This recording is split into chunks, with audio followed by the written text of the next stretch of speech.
Welcome back mga cutters. Magandang araw po sa inyo lahat. Napaka-importante na itong isi-share natin sa inyo. Trading kasi ngayon mga cutters, yung 20 pesos na bariyan.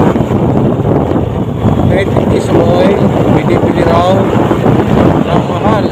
Binibili ng mahal ng isang vlogger sa mahal na presyo.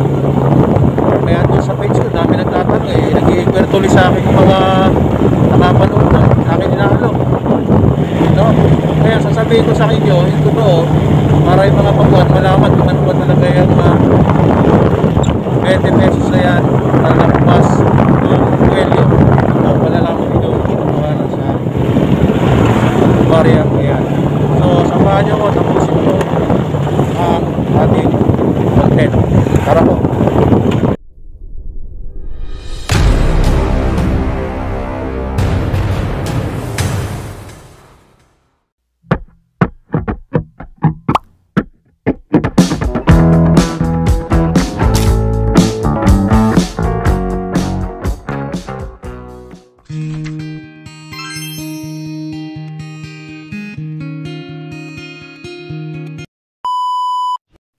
Balita ko kasi mga hunters no, meron daw vlogger na bumibili sa mahal na halaga.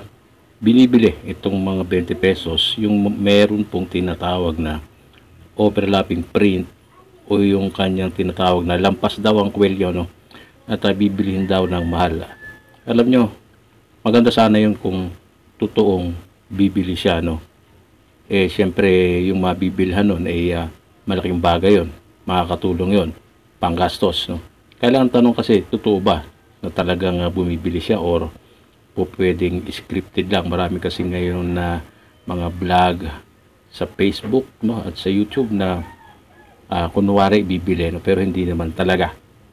Lalong-lalo na itong mga 20 pesos na mayroong lampas ang kwelyo. Ang totoo po kasi mga hunters, itong lampas ang kwelyo na 20 pesos na ito ay pangkaraniwan na po. No? Ibig sabihin, common na po sa kasalukuyang panahon. Common. Ibig sabihin marami. Ito nga, meron akong 5 pirasong hawak na hindi naman ako nag-effort at nagkaroon ako nito. Nakuha-kuha ko lang sa mga sukli-sukli. No?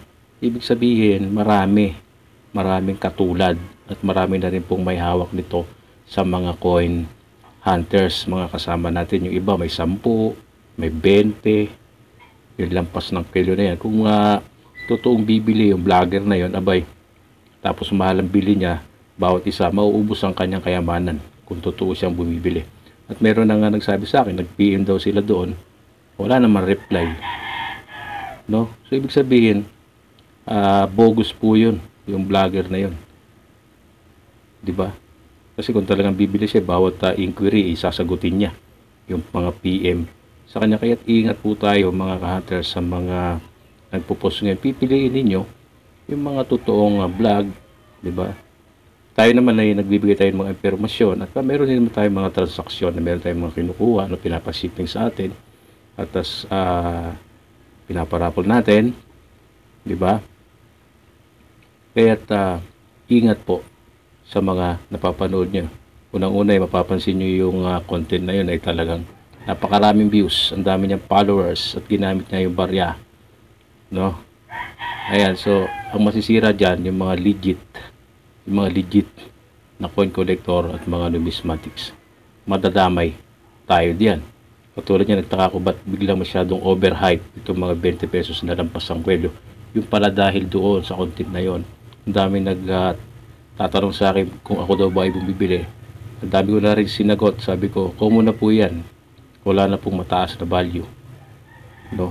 Kung kayo po ay nakapanood doon, try nyo pong i-alok kasi siya naman po yung nagsabi na bibili siya nun, yung lampas ng kwelyo yan. Kapag hindi nag-reply yan, alam nyo na, huwag nyo na pong panoorin kasi nag-aaksaya na lamang po kayo ng inyong panahon. Pag alam nyo na fake or bogus, huwag nyo na pong balikan. Maghanap kayo ng mga totoo at hanapin nyo yung mga coins na meron talagang mga karagdagang halaga.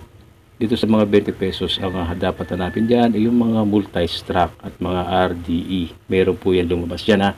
Yan, mag-iwan po kayo ng opinion sa ating impormasyon ngayon. Mag-ingat po kayo. Yan, huwag kalilimutang mag-join sa ating membership na sa ganun makapasok sa ating mga GC. Diba? At sa ating Facebook page, mag-follow and subscribe din po kayo. Hanggang dito na lamang po. God bless. I'm out.